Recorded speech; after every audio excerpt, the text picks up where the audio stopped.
The man ventured alone into the gang's stronghold, carefully observing every detail around him, the layout of the building and exactly how many enemies he was facing. When he met with the boss, Neeson struck up a conversation under the pretense of collecting protection money. Then he spotted the tattoo on the man's hand, clearly indicating this guy was very likely one of his daughter's kidnappers. To confirm his suspicions, he pulled out a piece of paper and asked the man to read it aloud. Good luck. Neeson had listened to this voice countless times on the plane, and now he quickly surveyed the room to count how many people were inside. A massive fight was about to begin. You don't remember me.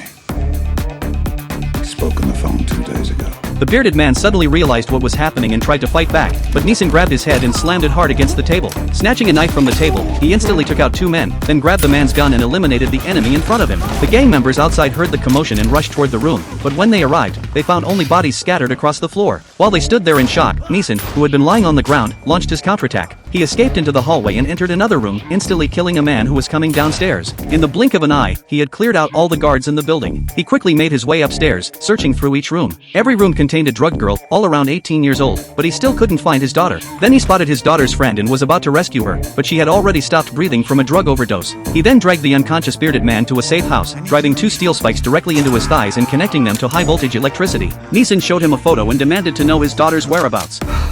Where is she?